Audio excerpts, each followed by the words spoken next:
성경 공부하겠습니다. 누가복음 19장입니다. 41절부터 44절까지입니다. 41절의 말씀부터 함께 합독하겠습니다. 가까이 오사 성을 보시고 우시며 이르시되 너도 오늘 평화에 관한 일을 알았더라면 좋을 뻔하였거니와 지금 내 눈에 숨겨졌도다.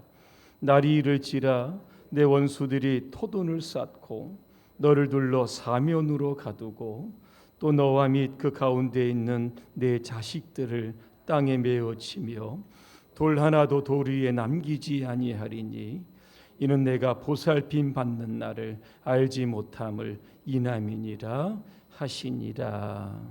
아멘. 예수님의 눈물이라고 하는 주제로 말씀드리겠습니다. 할렐루야. 아멘. 옆분과 인사하겠습니다. 눈물의 사람이 됩시다. 오늘 사순절 첫 번째 주일입니다. 사순절의 첫날 22일 오늘 제해 수요일이다 그렇게 부르게 됩니다. 제라고 하는 것이 무엇일까?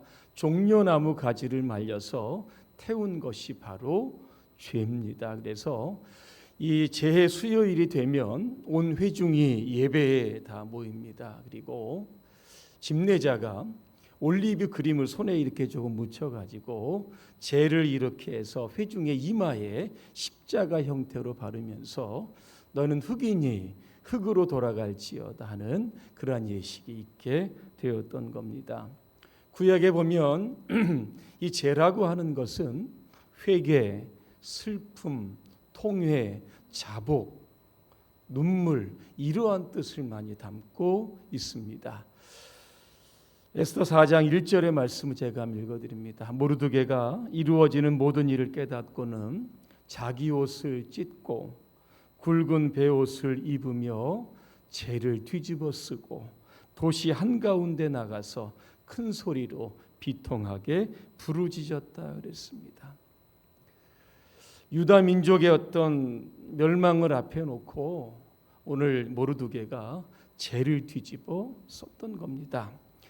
사무엘하 13장 19절입니다. 다말이 자기의 머리에 재를 뒤집어 쓰고 입었던 채색 옷을 찢고 손을 머리에 얹고 크게 울었다 그렇게 말씀합니다. 사순절의 키워드는 바로 재를 뒤집어 쓰는 겁니다. 회개하는 겁니다. 나를 위하여 십자가에 죽으신 그 주님의 고난을 기억하는 겁니다. 나의 죄가 예수님을 죽였다라고 하는 오늘도 그러한 마음을 가지고 오늘도 우리의 자신을 돌아보며 일상의 죄를 회개하고 금식하며 근신하는 기간이 바로 사순절이라고 하는 겁니다. 오늘 본문의 배경은 바로 종려주일입니다. 오늘 말씀 전에 보니까 예수님께서 종려주일에 나귀 새끼를 타고 예루살렘으로 이렇게 올라가십니다. 그때 사람들이 6월절이었습니다. 그 기간에 수많은 디아스포라 유대인들이 예루살렘에 집교를 하게 되었습니다. 그러면서 자기의 옷을 겉옷을 벗어서 길에 이렇게 깝니다. 그리고 종려나무 가지를 흔들면서 이렇게 외쳤던 겁니다. 호산나 다윗의 자손이여 찬송하리로다. 주의 이름으로 오시는 이여 가장 높은 곳에서 호산나. 이런 외침이 군중들 사이에 있었던 겁니다. 호산나가 무슨 뜻입니까? 시편에 보니까 지금 우리를 구원해 주시옵소서 이런 뜻입니다. 군중들은 예수님을 로마의 압제에서 자신들을 해방시킬 정치적인 메시아로 이해했던 겁니다. 세상의 왕으로 오실 그 예수님을 환호하고 있었던 겁니다. 아마 군중들의 생각은 이런 거였을 겁니다. 눈먼 자의 눈을 뜨게 하신 예수님이라고 한다면 죽어서 나흘이나 된 그래서 무덤 안에 있는 나사로야 나오라 말씀으로 그를 무덤 밖으로 끄집어내신 예수님이라고 한다면 베세대 들판에서 굶주려가는 그러한 백성들 오병이어로 배불리 먹이시고 12광주리를 남기게 하신 예수님이라고 하면 얼마든지 로마의 압제에서 우리를 자유와 해방을 주실 것이라고 하는 그런 생각이 있었던 겁니다. 우리가 예수님께 무엇을 이야기해도 예수님은 다 들어주시는 능력의 예수님이라고 하는 사실을 그들은 깨달았던 겁니다. 하지만 예수님은 오늘 성경에 보니까 우셨다 그랬습니다. 원어에 보니까 통곡했다 그랬습니다. 백성들은 환호하는데 예수님은 크게 통곡하셨습니다. 왜 그러셨을까? 그 이유가 나옵니다. 누가복음 13장 34절과 35절의 말씀을 제가 한번 봉독해 드립니다. 예루살렘아 예루살렘아 내가 예언자들을 죽이고 하나님이 보내시는 사람들을 돌로 치는구나. 암탉이 병아리를 날개 아래 품듯 내가 네 자녀를 모으려고 한 적이 몇 번이냐. 그러나 너희가 원하지 않았다. 이제 너희 집이 버림받아 황폐해질 것이다. 내가 분명히 말해둔다. 너희가 주의 이름으로 오는 자가 복이 있다 할 때까지 다시는 나를 보지 못하리라. 그렇게 말씀합니다. 하나님은 죄로 인하여 멸망할 예루살렘을 위해서 끊임없이 선지자를 보냈지만 그들은 죽였습니다. 하나님은 마지막 수단으로 독생자 예수 그리스도를 그들에게 보냈지만 역시 그들이 갈보리 언덕에서 예수님을 십자가에서 죽였던 겁니다. 하나님은 끊임없이 구원의 손길을 예루살렘을 향해서 내미셨지만 예루살렘 백성들은 거절했던 겁니다. 그 결과가 무엇입니까? 예루살렘의 멸망이었던 겁니다. 오늘 본문에도 나와 있듯이 예수님의 예언은 예수님께 승천하신 이후 40년 후에 그대로 이루어지게 되었던 겁니다. AD 66년에 유대와 로마 간에 끊임없는 전쟁이 일어나게 되었던 겁니다. AD 73년에 이스라엘은 멸망하게 되는데 이미 3년 전 AD 70년입니다. 예루살렘이 멸망하게 되었던 겁니다. 여러분 잘 아시는 것처럼 예루살렘은 이 고지대에 있습니다. 한 700~800m 해발 높이에 있기 때문에 자연적으로 천연적인 요새가 되었던 겁니다. 로마의 군대가 아무리 강해도 이 예루살렘을 정복하는데 턱없이 부족했던 겁니다. 그런데 AD 70년입니다. 티투스라고 하는 로마의 장수가 오늘 본문에 나온 것처럼 예루살렘 성벽 높이만큼의 토성을 쌓았다 그랬습니다. 아마 오랜 시간이 걸렸을 겁니다. 그리고는 예루살렘 성을 포위했다는 겁니다. 그리고 결국에는 항복을 받아냅니다. 요세푸스라고 하는 유대 그 저술가가 있습니다. 이 사람이 그때 어떤 기록을 하면서 이렇게 이야기합니다.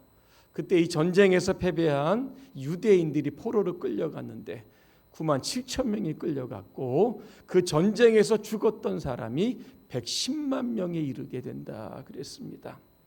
자, 백성들은 40년 후에 예루살렘이 멸망할 것도 모르고 지금 웃고 있는데 예수님을 환호하고 있는데 예수님은 40년 후에 예루살렘 성이 멸망할 것을 보니까 지금 통곡을 하고 있는 겁니다. 저는 말씀을 준비하면서 이런 생각을 해보았습니다. 혹시 예루살렘의 예고된 멸망, 이 불행을 막을 수 있는 방법은 없었을까라고 하는 겁니다. 여러분 어떻게 생각하십니까? 방법이 있습니다. 44절을 제가 한번 읽어드립니다. 이는 내가 보살핌을 받는 날을 알지 못함이라. 잘 이해가 안 됩니다. 제가 공동 번역으로 다시 한번 읽어드립니다. 너는 하나님께서 구원하러 오신 때를 알지 못하였기 때문이라 그렇게 말씀합니다. 왜 하나님은 선지자를 보내셨습니까? 왜 예수님을 보내셨습니까? 예루살렘을 구원하시기 위한 겁니다. 그때 예루살렘 정신을 차려야 했습니다. 이게 구원의 때이구나. 이 기회를 포착을 해야 되는구나. 깨달았어야 됐는데 깨닫지 못한 겁니다. 결국 선지자도 죽이고 예수님도 죽였던 겁니다. 때를 놓친 겁니다. 자, 오늘 우리가 읽지 않았지만 오늘 본문 뒤에 보니까 예수님께서 어디로 가십니까? 성전에 들어가십니다. 성전에 들어가 보니까 장사꾼들로 가득합니다. 채찍을 만들어 가지고 양을 파고 비둘기 파고 환전하는 사람들 다 쫓아냅니다. 그리고 그들을 향해서 이렇게 말씀합니다. 내 집은 만민이 기도하는 집인데 너희가 강도의 소굴을 만들었다 그랬습니다. 무슨 이야기입니까? 회개하라는 겁니다. 정신 차리라는 겁니다. 성전의 본래의 목적대로 예배와 기도의 공간으로 바꾸어 놓으라는 겁니다. 그런데 당시 종교 지도자들과 이스라엘 백성들 여러분 어떻게 했습니까? 예수님의 그 회개의 촉구를 무시를 하게 됩니다. 나중에 보니까 2일 후에 종교 지도자들이 예수님을 죽이려고 더욱더 공모하게 되는 사건이 발생하게 되었던 겁니다. 오늘도 저와 여러분의 삶의 현장에 하나님이 찾아오십니다. 왜? 저와 여러분들을 구원해 주시기 위해서.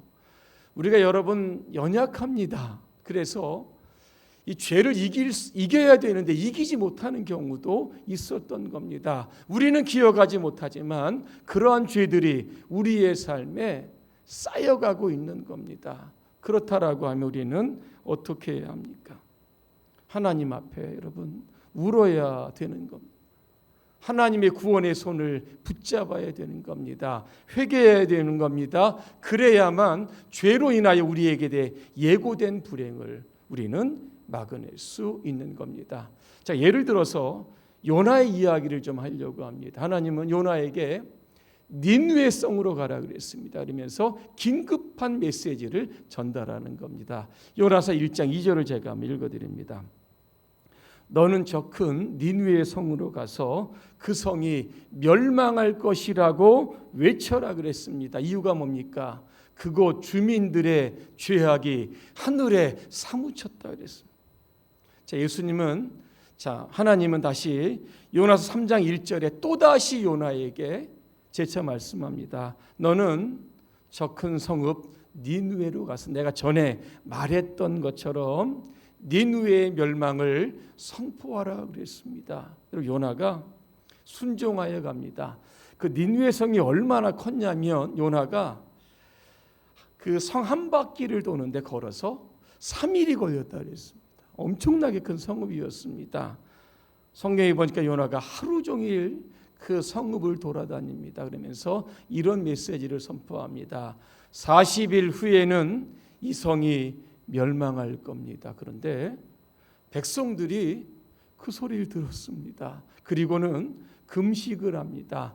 입고 있던 옷 벗어서 굵은 삼배 옷을 입었습니다. 그러면서 회개하는 마음으로 하나님께 기도를 했다는 겁니다. 여러분 왕도 마찬가지입니다. 왕복을 벗었습니다. 삼배 옷을 입고 나서 왕은 잿더미 위에 앉았다 그랬습니다.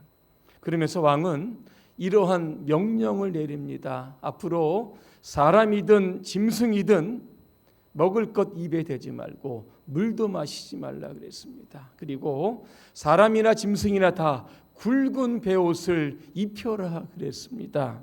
그리고 하나님께 기도하고 지난 날의 잘못을 회개하라 그랬습니다. 그러니까 왕과 모든 백성들이 하나님 앞에 지금 다 엎드렸던 여러분 한번 상상해 보시길 바랍니다. 니느웨는 40일 이후에 멸망합니다. 왜? 하나님께서 이미 작정하셨기 때문에 그렇습니다. 그런데 성경에 보니까 하나님의 뜻을 돌이키셨다 그랬습니다. 왠지 아십니까? 니느웨 사람들이 이 요나가 전하는 이 회개 메시지를 듣고 여러분 순종했기 때문에 그렇습니다. 여러분 요나의 메시지를 듣고 구원받은 사람이 몇 명인지 아십니까? 성경에 보니까 니느웨 성의 주민들이 12만 명이 넘었다. 그렇게 말씀합니다. 하나님 우리가 죄를 지으면 직결 심판하시는 분입니까? 그러면 이 자리에 남아 있을 분 아마 한 분도 없을 겁니다. 하나님 우리에게 다가오시는 겁니다. 구원의 기회, 회개의 기회를 주시는 겁니다. 붙잡으면 되고 하나님을 만나면 되는 겁니다. 예레미야 29장 11절부터 13절을 제가 읽어드립니다. 너희를 위한 나의 계획은 내가 알고 있다. 그것은 너희에게 재앙을 주려는 것이 아니라 번영을 주려는 것이다. 너희에게 미래와 희망을 주는 것이다 그랬습니다.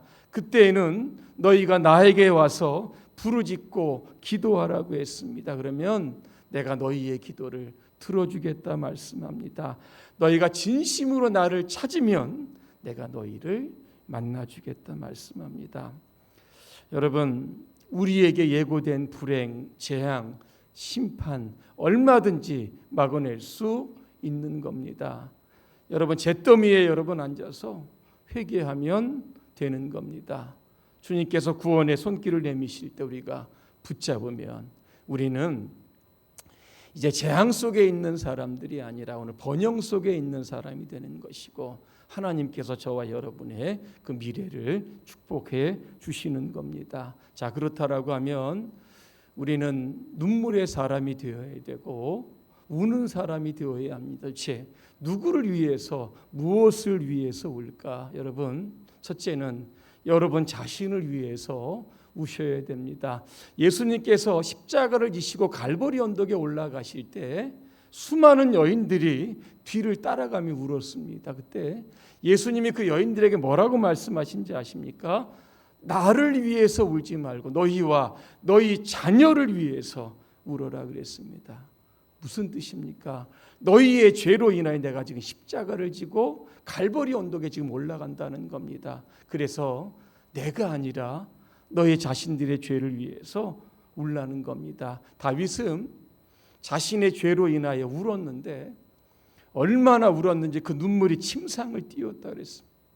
밤새도록 그는 울고 울었던 사람입니다. 여러분, 베드로 아실 겁니다.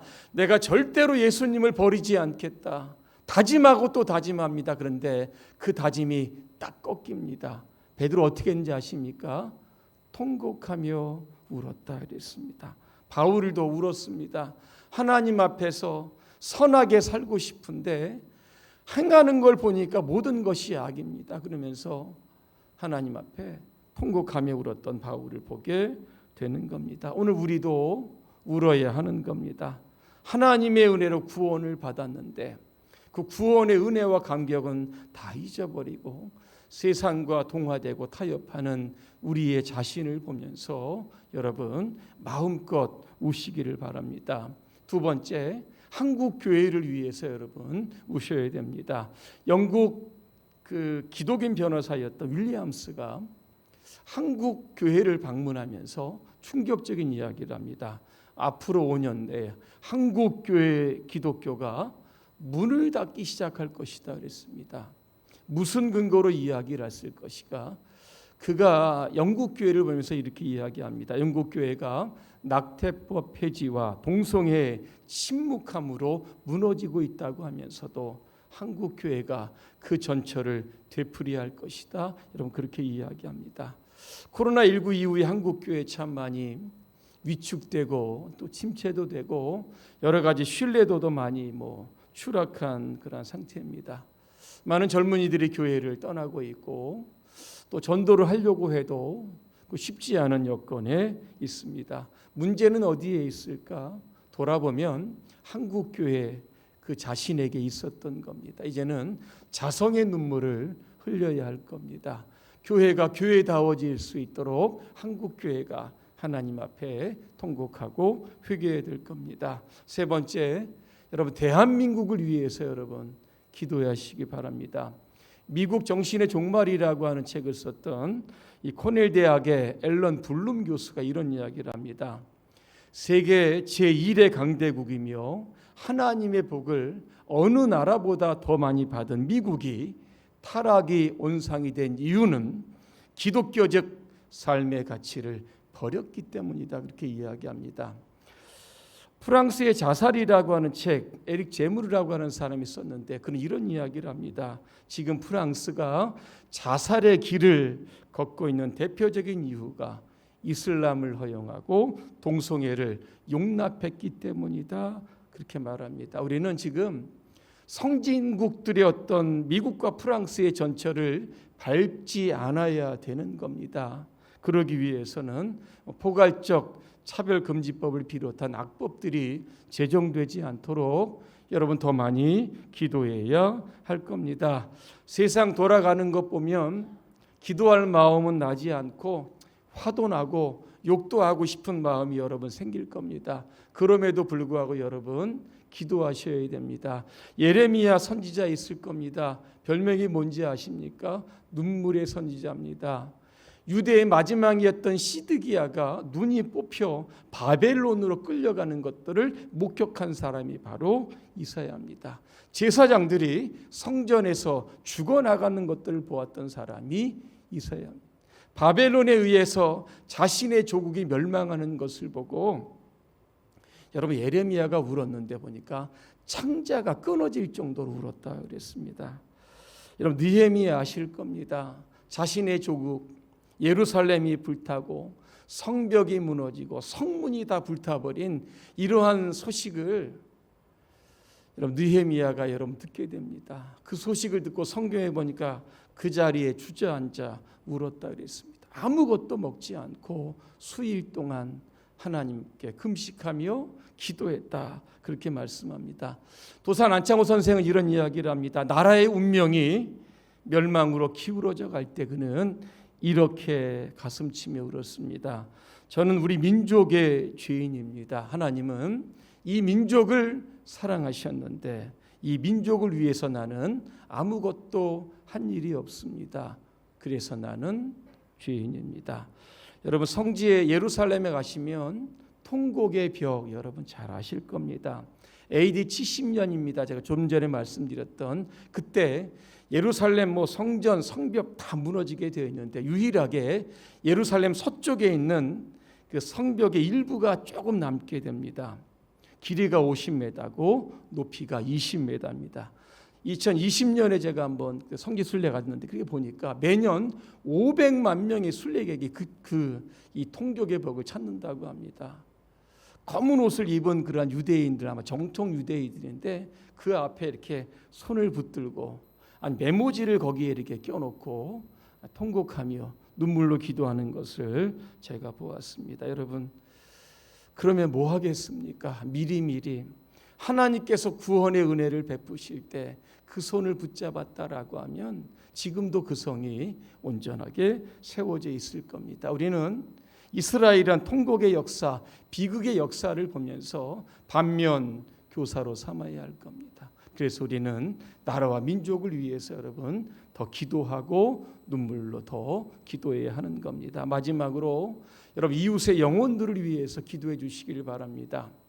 바울은 빌립보서 3장 18절과 19절에서 이런 가슴 아픈 이야기를 합니다. 내가 여러 번 너희에게 말하였거니와 이제도 눈물을 흘리며 말하노니 여러 사람들이 그리스도의 십자가의 원수로 행한다 그랬습니다. 여러분 십자가의 원수 여러분 얼마나 이게 여러분 끔찍하고 불행한 이야기입니까? 이 세상이 전부인 것처럼 살아가는 사람들, 육체의 정욕, 안목의 정욕, 이생의 자랑, 세상의 가치를 최고의 가치로 생각하는 사람들, 여러분 그런 사람들의 결말이 뭐라고 이야기합니까? 바울은 그들의 마침은 멸망이다 그랬습니다. 뭡니까? 영원한 죽음입니다. 이제 여러분의 눈을 이제 주변을 이렇게 한번 보셔야 될 겁니다. 가족을 비롯해서 이웃을 비롯해서 친구를 비롯해서 내가 그들을 위해서 기도하지 않으면 그들에게 이 말 영원한 죽음이 그들에게 곧 닥쳐오게 될 겁니다. 그래서 우리는 눈물로 기도하고 그들의 영혼을 주님께로 인도해야 하는 겁니다. 결론입니다. 요즘 눈물이 사라졌습니다. 더 많이 하나님 앞에 기도해야 되는데 기도하지 않는 시대가 되었습니다. 이 세대에 하나님이 예고된 심판을 알지도 못하면서 희희 낙락하는 그런 시대가 되었던 겁니다.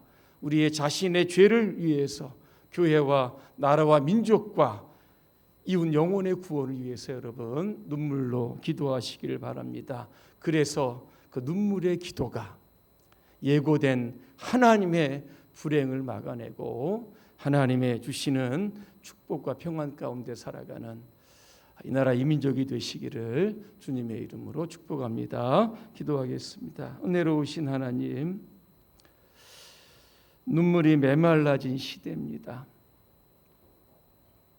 이 시대에 우리가 더 하나님 앞에 통회하며 자복하며 더 많은 눈물을 쏟아낼 수 있도록 도와주시옵소서. 눈물이 사는 길인 줄로 믿습니다. 회개하고 구원받아 하나님 주시는 복 가운데 평안 가운데 살아갈 수 있도록 우리 모두를 축복해 주옵소서.